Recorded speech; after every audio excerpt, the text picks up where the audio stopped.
좋은 아침입니다. 빌립을 통한 복음의 역사, 우리 오늘도 이어서 한번 보도록 하겠습니다. 사도행전 8장 26절에서 40절 말씀입니다. 26절, 주의 사다가 빌립에게 말하여 이르되 일어나서 남쪽으로 향하여 예루살렘에서 가사로 내려가는 길까지 가라 하니 그 길은 광야라. 27절, 일어나 가서 보니 에디오피아 사람 곧 에디오피아 여왕 간닥의 모든 국고를 맡은 관리인 네시가 예배하러 예루살렘에 왔다가 28절 돌아가는데 수레를 타고 선지자 이사야의 글을 읽더라. 자, 박해를 통해서 이 유다와 사마리아의 견고한 벽이 무너졌다고 하면 오늘 또 하나의 큰 장벽이 무너지고 있는 장면을 보게 됩니다. 그리고 사마리아를 복음화하는 데 사용되어진 빌립이 이 일에 또 도구로 사용되어지고 있는 장면을 보게 됩니다. 빌립에게 하나님의 성령께서 명하셨습니다. 지금 사마리아에 있는데요. 사마리아는 예루살렘 북쪽이잖아요. 예루살렘 남쪽에서 이제 가사로 내려가는 길 쪽으로 가라라고 명령하셨습니다. 성령께서 명령하시자 빌립은 또 곧바로 순종하여서 떠나갔습니다. 어쩌면 빌립은 사마리아 교회의 아버지 이런 호칭을 받고 사마리아 교회에서 영향력을 행사할 수도 있었을 터인데요. 성령께서 명하시자 곧바로 또 이제 정반대 방향으로 내려가게 되었습니다. 가보니 하나님께서 왜 보내셨는지 알게 되었습니다. 에디오피아 여왕 간닥의 모든 국고를 맡고 있는 그 관리 네시를 만나게 됐는데요. 여기 네시는 실제 네시일 수도 있고 혹은 정치적인 고관을 가르칠 때 사용하는 용어이기도 해서요. 정확하게는 잘 규정하기는 어렵지만 어쨌든 굉장히 정치적인 고관, 굉장히 권력이 있는 사람이었는데요. 그런데 그는 선지자 이사야의 글을 수레 위에서도 읽고 있는 사람인 것으로 보아서 그 당시 사실 이사야서 사본을 유대인들도 가지기가 쉽지 않았는데 이것을 가지고 또 읽고 있다는 점에서 그가 얼마나 진리에 대한 간절한 탐구자였는지를 보게 됩니다. 그러니께서 이제 이방에까지 복음이 전거되어지게 하기 위해서 진리를 간절히 찾는 한 사람에게 또 하나님께 순종하는 한 사람 빌립을 보내고 계신 것을 그곳에 가서 알게 되었습니다. 자, 이제 29절 보겠습니다. 성령이 빌립더러 이르되 이 수레로 가까이 나아가라 하시거늘 30절, 빌립이 달려가서 선지자 이사야의 글을 읽는 것을 듣고 말하되 읽는 것을 깨닫느냐. 31절, 대답하되 지도해 주는 사람이 없이 어찌 깨달을 수 있겠느냐 하고 빌립을 청하여 수레에 올라 같이 길에 같이 앉으라 하니라. 성령께서 다시 수레로 가까이 가라고 하셨습니다. 자, 그리고 가서 선지자 이사야의 글을 읽는 것을 깨달았느냐라고 물으니까요. 이 네시는 지도해 주는 사람이 없으니 어떻게 깨달을 수 있겠느냐라고 하면서 와서 이게 무슨 말인지 좀 알려달라고 하며 수레에 함께 들어오기를 청하는 장면을 보게 됩니다. 여러분, 사실 하나님의 역사가 어디에 일어나느냐, 진리를 탐구하고 하나님의 말씀의 뜻을 깨닫기를 원하는 자에게 가장 분명하고 가장 정확하고 또 가장 안전하게 임합니다. 그런 점에서 오늘 여기 이 에디오피아 네시에게 하나님께서 빌립을 보내시고 또 그에게 역사하신 이 모습은 가장 이 회심과 변화의 가장 정형적이고 가장 안전한 모습이라고 할 수 있겠습니다. 자, 그가 읽고 있었던 내용은 도대체 무엇이었을까요? 이사야서가 우리가 아시는 대로 66장이나 되고 많은 내용이 있는데요. 어떤 내용이었을까요? 자, 32절입니다. 읽는 성경 구절은 이것이니 일렀으되 그가 도살자에게로 가는 양과 같이 끌려갔고 털 깎는 자 앞에 있는 어린 양이 조용함같이 그의 입을 열지 아니하였도다. 33절, 그가 굴욕을 당하였을 때 공정한 재판도 받지 못하였으니 누가 그의 세대를 말하리요 그의 생명이 땅에서 빼앗김이 되었도다 하였거늘. 34절. 그 내시가 빌립에게 말하되 청컨대 내가 묻노니 선지자가 이 말한 것이 누구를 가리킴이냐 자기를 가리킴이냐 타인을 가리킴이냐. 자, 이 내시가 먼저 물었습니다. 자기가 읽고 있던 구절에서 궁금한 것을 물은 것입니다. 읽고 있던 구절은 이사야서 53장, 우리가 흔히 이야기하는 이제 고난받는 종으로 오신 메시아에 대한 이 노래인데요.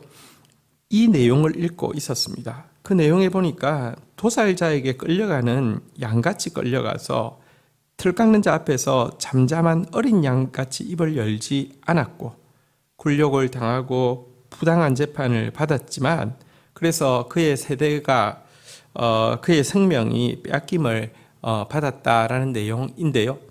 도대체 여기서 말하는 이 그 도살자 앞에서 털 깎는 자 앞에서 잠잠하였고 공정한 재판을 받지 못하고 생명이 땅에서 빼앗긴 이 존재는 누구냐? 선지자를 이야기하느냐? 다른 사람을 이야기하느냐? 이렇게 묻게 되었는데요. 이사야 53장의 내용을 한번 보겠습니다. 이 내용에 이어지는 본문에 보면요, 53장 이제 후반부에 보면은 바로 이분이 메시아임을 예언했을 뿐만 아니라 그의 생명이 빼앗겼고 끝난 것처럼 보였지만 그의 세대가 영구하게 되고 그가 그의 손으로 여호와의 뜻을 성취한다라는 장면도 나오고 있습니다. 이것은 메시아께서 고난받는 종으로 오셨고 죽임을 당하실 것이지만 대속의 죽임을 당하실 것이지만 영구한 세대, 다시 말하면 이제 영원히 부활해서 통치하시고 하나님의 뜻을 이루시는 것, 하나님 나라를 세우시는 것, 예수 그리스도의 대속적 죽음과 승리의 부활과 하나님 나라의 완성에 대해서 예언하는 바로 그 부분을 읽고 있었고요. 그 부분에 대해서 질문하게 된 것입니다. 얼마나 놀랍습니까? 그래서 성령께서 지금 이 빌립을 인도하여서 이 내시에게 가게 했는데 그가 바로 성경을 읽고 있었다는 점은 성령이 성경을 깨닫게 하고 성경이 실제가 되게 하시는 분이심을 가장 또 눈으로 잘 보여주는 장면이라고도 할 수 있겠습니다. 35절. 빌립이 입을 열어 이걸에서 시작하여 예수를 가르쳐 복음을 전하니. 36절. 길 가다가 물 있는 곳에 이르러 그 내시가 말하되 보라 물이 있으니 내가 세례 받음에 무슨 거리낌이 있느냐. 37절. 없음. 38절. 이에 명하여 수레를 멈추고 빌립과 내시 둘 다 물에 내려가 빌립이 세례를 베풀고. 자, 빌립은 바로 이 말씀과 그 이어지는 말씀을 통하여서 메시아의 대속 죽음과 이 부활과 승리에 대해서 하나님 나라에 대해서 복음을 전하게 되니까요. 그는 즉시 물로 세례받기를 청하였습니다. 물로 세례받는다는 것의 의미도 설명했겠죠. 세례란 무엇이냐? 예수의 죽음이 나의 죽음이고 예수의 부활이 나의 부활이라는 사실을 믿고 이제 내가 사는 것이 아니라 내 속에 계신 예수의 뜻대로 사는 것을 고백하는 것이 세례이죠. 강한 믿음, 예수 그리스도에 대한 강한 믿음의 고백이 세례입니다. 그래서 37절이 여기 성경에는 없음이라고 되어 있는데요. 킹 제임스 버전에는 이렇게 기록되어 있습니다. 빌립이 가로되 내가 마음을 온전히 하여 믿으면 가하니라. 대답하여 가로되 내가 예수 그리스도께서 하나님의 아들이신 줄 믿노라 라는 말씀이 첨가되어 있는데요. 세례는 그냥 받은 것이 아니라 네가 마음을 온전히 하여 그분을 믿으면 세례 받을 수 있다라고 하니까 내가 예수 그리스도께서 하나님의 아들이심을 믿습니다 라고 고백하고 세례를 받았다라고 기록되어 있고요. 그래서 물에 내려가서 즉각 세례를 받는 장면이 기록되어 있습니다. 복음은 이제 진리를 사모하는 이 에티오피아의 고위 관리에게까지 증거되어지게 되었습니다. 그 후 빌립은 어떻게 되었을까요? 그와 함께 내려가서 또 에디오피아 교회의 아버지가 되어서 그곳에서 사역하였을까요? 여담인데 에디오피아는 사실은 복음의 전통이 오래전부터 있었습니다. 솔로몬 시대에 이제 부터 사실 이제 에디오피아 여왕이 올라와 가지고 이 솔로몬을 통하여서 율법을 듣고 내려간 것이 성경에도 기록되어 있고요. 그리하여서 그 이후에도 구약의 전통이 있었기 때문에 이 고위 관리에게도 이와 같은 회심의 역사가 있은 것이지 갑작스럽게 된 일은 아닙니다. 그래서 사실은 에티오피아로 빌립이 내려간다고 하면 아마 이미 구약적 기반을 가지고 있는 에티오피아에 신약의 교회가 힘있게 이루어지고 정말 에티오피아의 아버지 이런 이름으로 불려졌을 수도 있을 것입니다. 자, 그러나 39절 볼까요? 둘이 물에서 올라올세 주의 영이 빌립을 이끌어 간지라 내시는 기쁘게 길을 가므로 그를 다시 보지 못하니라. 40절 빌립은 아소도에 나타나 여러 성을 지나다니며 복음을 전하고 가이사랴에 이르니라. 여러분, 하나님께서는 그러나 그 빌립을 또 사마리아의 아버지 혹은 또 에티오피아의 아버지 이런 식으로 어떤 이 세상에서 영예와 어떤 자기 자리를 갖게 하는 것을 원치 않으셨습니다. 정말 광야에서 외치는 자의 소리로 사용하기를 원하셨어요. 그를 주의 영이 붙잡아서 사라지게 하셨습니다. 특별한 일이죠. 그리고 아스도 지역에서 여러 성을 다니게 했습니다. 아스도라는 것은 이제 아스도스를 이야기하는 것인데요. 고대 블레셋, 다시 말하면 유다의 남서쪽에 있는 이 고대 블레셋의 주요 도시 5가지 도시 아마 이곳에 복음을 전하게 하시고는요. 또 예루살렘을 넘어서 사마리아를 넘어서 그 위쪽에 있는 가이사랴 지역으로 그의 고향인 가이사랴 지역으로 가서 또 복음을 전하게 하였다고 기록되어 있습니다. 초대교회에 하나님의 사람들이 얼마나 성령에 이끌림 받아서 사심없이 사역하게 되었는지를 잘 보여주는 것이고요.